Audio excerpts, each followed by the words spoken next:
Valeu, Lucas. E a Secretaria Municipal da Saúde daqui de Salvador, por intermédio do Centro de Controle de Zoonoses, intensifica as ações contra o mosquito Aedes aegypti, responsável pela transmissão da dengue, da zika, também da chikungunya. Agentes de combate às endemias realizam mutirões de limpeza, sobretudo no subúrbio ferroviário, região de grande infestação. Quem conversa conosco sobre o assunto e as ações municipais também para a prevenção contra o novo coronavírus é a coordenadora do Centro de Controle de Zoonoses de Salvador, Andréia Salvador, nossa convidada. Bom dia, Andréia. Seja bem-vinda. Bom dia, Jefferson. Bom dia, Fernando. Bom dia a todos. Espero que amanhã seja bem proveitosa. A gente vai começar pelo mosquito Aedes aegypti.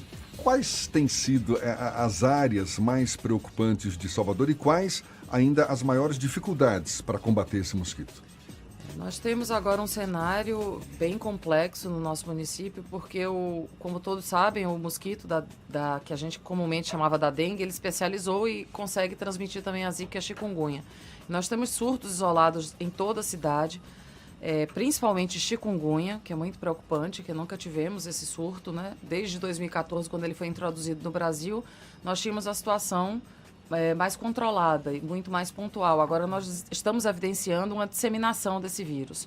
Nós temos o distrito de Itapuã, distrito do subúrbio, distrito Cabula Beiru, elencado como os principais, mas ainda chamando a nossa atenção São Caetano Valério e Barra Rio Vermelho.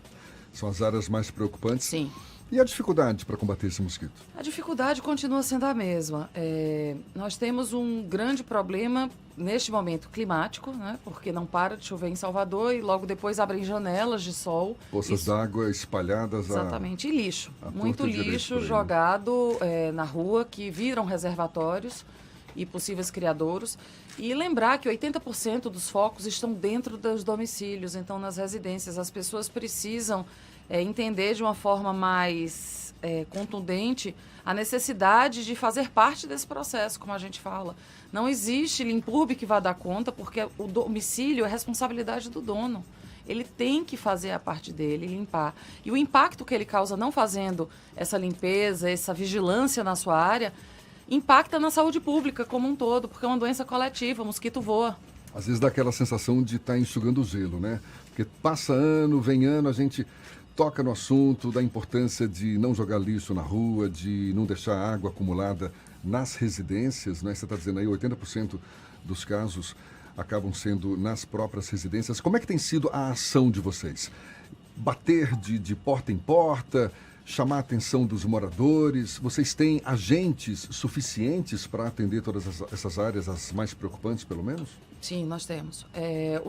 Nós trabalhamos em ciclo domiciliar, né, que é preconizado pelo Ministério. Nós batemos de porta em porta nas residências que abrem essas portas, porque ainda tem essa dificuldade. Existe muita recusa, as pessoas recusam agentes de endemias. E nós trabalhamos espalhados e fazendo bloqueios. Então, os agentes visitam a cada 60 dias todos os imóveis e retornam para fazer o segundo ciclo e assim vai até o resto do ano.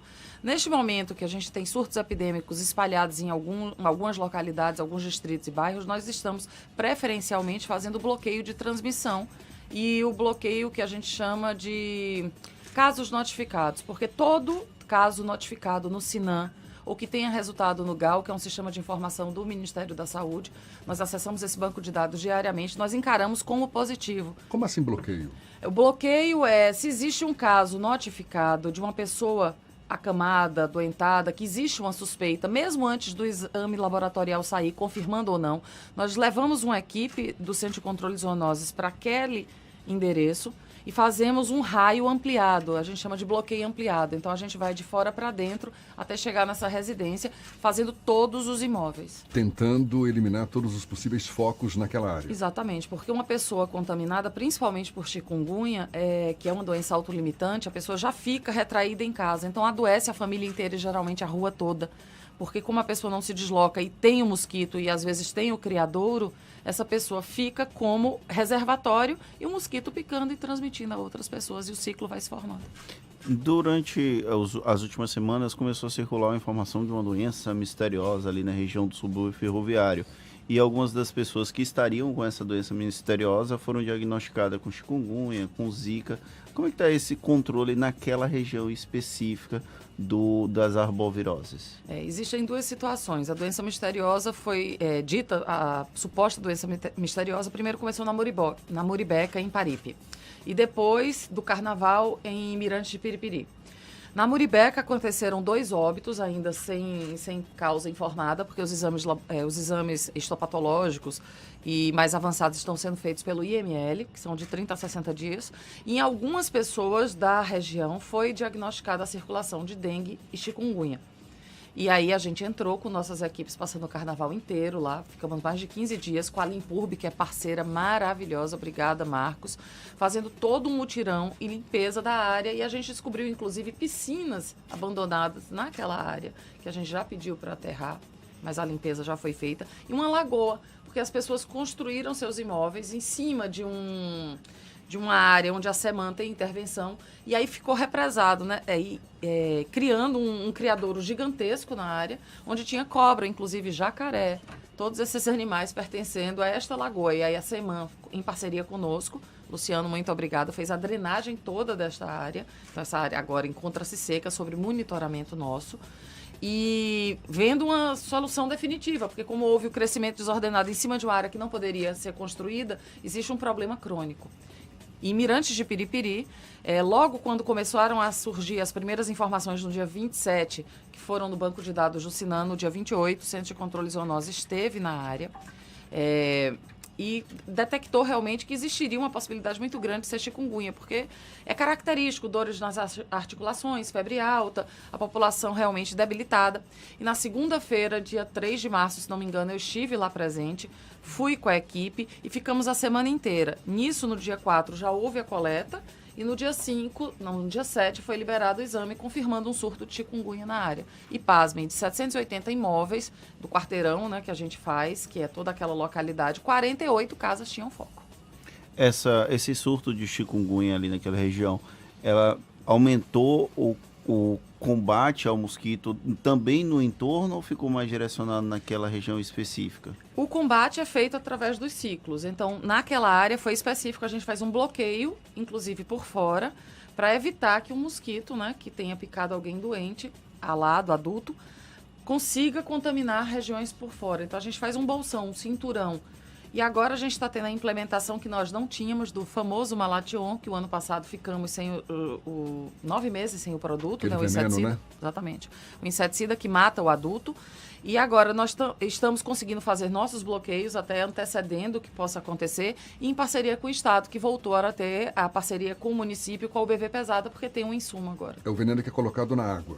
Não, aí é o piriproxifem, que é o larvicida. Esse é o do fumacê? Esse é o do fumacê. Sim. E que faz o BV Costal, que é competência do município. Você está falando aqui da chikungunya, que aumentou a incidência. A gente fala da dengue também, que continua sendo preocupante. Zika perdeu importância? Não, de forma alguma. A Zika não perde importância nunca pelas suas consequências. Mas as notificações são muito mais reduzidas do que chikungunya e dengue neste momento.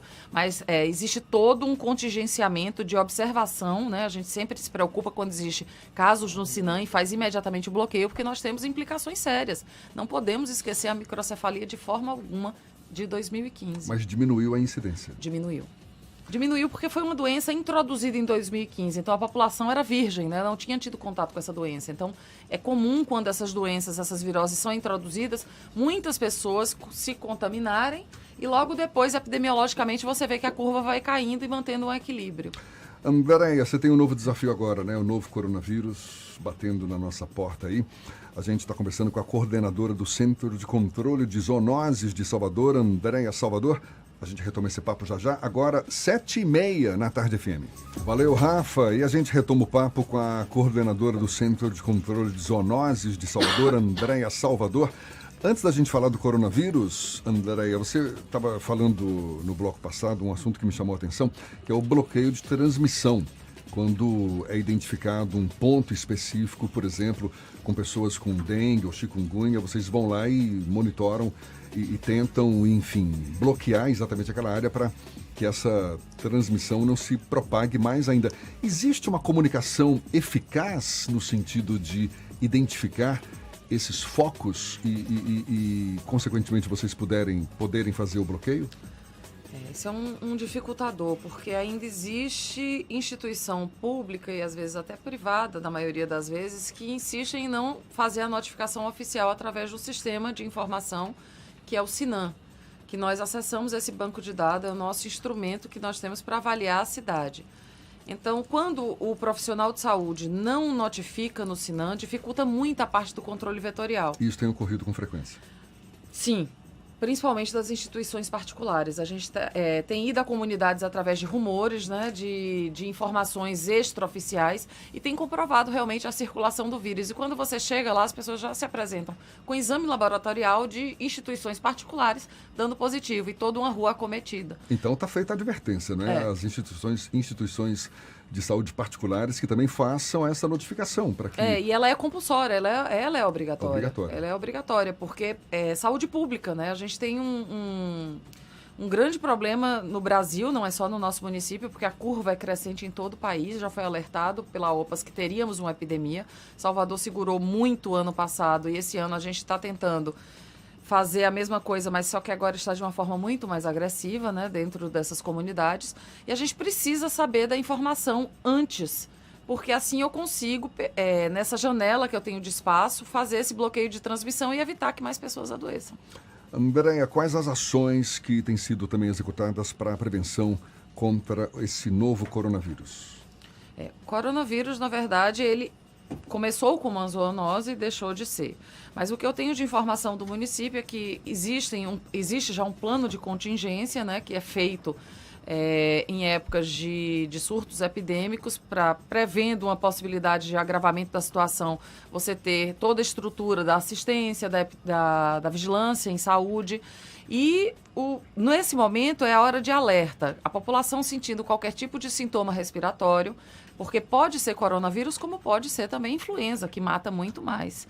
Então, nós temos que ir a um posto de saúde, a uma unidade de saúde, e falar com muita clareza os sinais a um profissional de saúde para que ele possa avaliar e fazer o encaminhamento. E, lógico, disponibilização de álcool gel em escolas, a forma de tossir, sempre colocando o cotovelo, ter cuidado sempre em lavar as mãos, as informações básicas, né, que as pessoas têm que ter nesse período que se inicia agora de outono e inverno dentro do município. Que as nossas avós já nos ensinavam, Sim, né? Claro.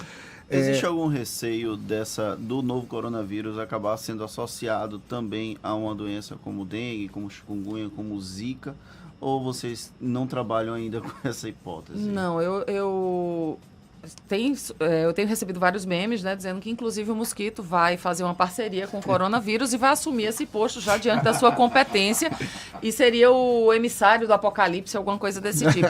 Mas do apocalipse, eu não acredito e as pesquisas acredito que não estejam nessa vertente. Agora, uma das coisas mais preocupantes nesse momento que a gente tem que alertar, nós temos coronavírus, sim, sob controle em Feira de Santana. Não temos coronavírus em Salvador. O que temos hoje é dengue, zika, chikungunya e mata. Causa microcefalia. Chikungunya e dengue matam. E é uma realidade que nós estamos convivendo há muito tempo. Então, o alerta, o coronavírus é importante, mas não pode sobrepor o que a gente está, nesse momento, vivenciando de um surto epidêmico, mesmo que isolado por bairros e distritos. Deixar que o coronavírus cresça e tenha esse status maior neste momento. Toda a epidemiologia, toda a assistência está sendo treinada e tem todo um plano de contingência. Agora, as arboviroses é uma realidade neste momento e muito forte no nosso município. Apesar de todo esse alarde, né, em torno do novo coronavírus. Você falou que começou como uma zoonose e não é mais. Explique melhor. Porque, na verdade, começou... existe ainda a linha de pesquisa porque os animais silvestres nos países asiáticos, eles têm o hábito de comer absolutamente tudo, né? Uhum. Então, existe essa vertente que foi passada de um animal para o ser humano, né? A primeira... Então, aí se caracteriza por uma zoonose. E agora é de ser humano para ser humano. E agora né? é homem a homem, então deixa de ser uma zoonose. E de ser humano para animal também, né? De ser humano para cachorro. Tem um cachorro em quarentena. Na Coreia do Sul. Na Coreia do Sul. Então ele passa a ser uma antropozoonose também. Antropozoonose, Uma pergunta que a gente estava conversando aqui nos bastidores. São 4 tipos de dengue e tem um específico que está circulando agora aqui em Salvador e no Brasil como um todo e que é bem delicado, né? Exatamente. A dengue apresenta o sorotipo 1, 2, 3 e 4. E o que tem evidenciado aqui mais no nosso país, nesse momento, é o tipo 2, que é o mais agressivo, é o que leva logo, se não diagnosticado, se não tratado, a uma possível dengue hemorrágica. Então, há 17 anos, não existia essa circulação viral. Então, o que é que está acontecendo? Existe um bolsão de susceptíveis muito grande no país. Essa geração de 0 a 17, né, até a adolescência, eles são susceptíveis porque eles não tiveram contato. E quem pega dengue só pega uma vez, o sorotipo tipo 1, 2 ou 3 ou 4. Você não pode pegar o mesmo sorotipo 2 vezes. Mas quem já teve dengue tipo 1 pode contrair o 2, 3 e 4. E aí fica mais grave ainda, porque quando você tem já a sensibilização do organismo através de um sorotipo, o outro se instala mais fácil. O combate ao vetor é a principal e única alternativa possível atualmente no tratamento dessas doenças, correto? Não. A gente trabalha com controle vetorial para justamente fazer a prevenção para que ninguém adoeça. Quando as pessoas chegam a adoecer, a assistência entra com a parte do diagnóstico, né? Fazendo os testes rápidos e as sorologias, e a parte ambulatorial, que seria a hidratação, uso de medicação correta, não se automediquem, porque medicações incorretas podem levar à dengue hemorrágica. E eu pergunto isso porque não existe nenhum tipo de vacina, não existe nenhum tipo de algo que impeça que a pessoa pegue a dengue, que não seja o combate ao vetor, não é isso? Não, ainda não. Na verdade, existe uma vacina, mas ela não está sendo comercializada porque ainda está em fase de teste. E a que tem no mercado não mostrou que é efetiva, né? Porque uma vacina, para ser boa, ela tem que ter pelo menos uns 80, 85, 90%, né? E não apresentou.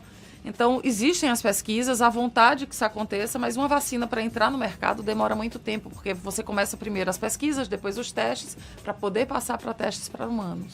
Qual o grande desafio do combate às zoonoses, às arboviroses hoje aqui em Salvador?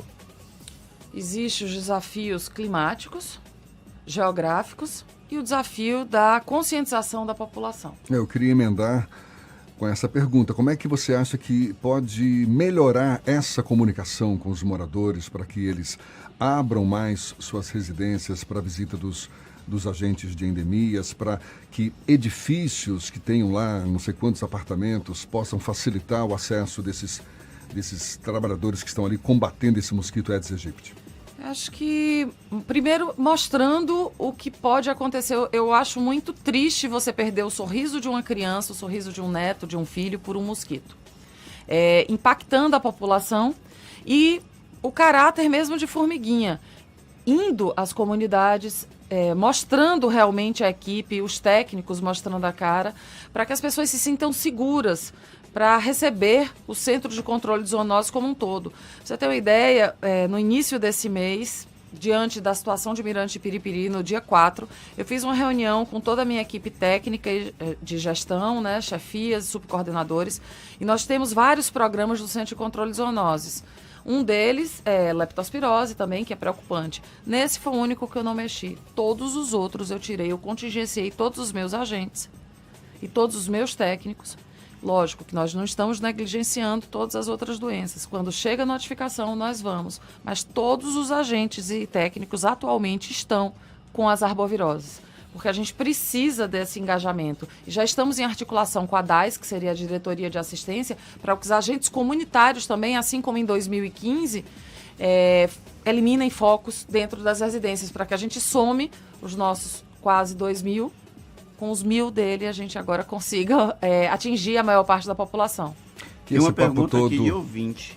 O Antônio Almeida pergunta se os planos de saúde são obrigados a fazer os exames de diagnóstico de chikungunya e zika. Olha, eu não tenho essa informação, porque a parte que eu faço é o controle vetorial. Mas como usuária de plano de saúde particular, quando estava gestante, eu fiz toda a sorologia a cada 3 meses de todas as arboviroses, não tive impeditivo nenhum. Eu acho que isso tem que ser procurada a normatização, mas acredito que exista sim. Mas pode ser que exista para categorias, não sei. A gente torce para que esse papo todo tenha ajudado a conscientizar mais as pessoas sobre a importância de combater de frente esse Aedes aegypti, que nos assusta muito mais do que esse novo coronavírus, apesar do alarde todo em torno da Covid-19. Andréia, muito obrigado. Mais uma vez, seja sempre muito bem-vinda. Andréia Salvador, que é coordenadora do Centro de Controle de Zoonoses de Salvador, conversando conosco aqui no Issa Bahia. Bom dia para você. Bom dia, obrigada a todos. Obrigada, Jefferson. Obrigada, Fernando. Obrigada a todos. E, por favor, vamos fazer o dever de casa, né? Vamos limpar nossos quintais, vamos conversar com associações, líderes comunitários, líderes religiosos, vamos fazer mutirão nas suas ruas.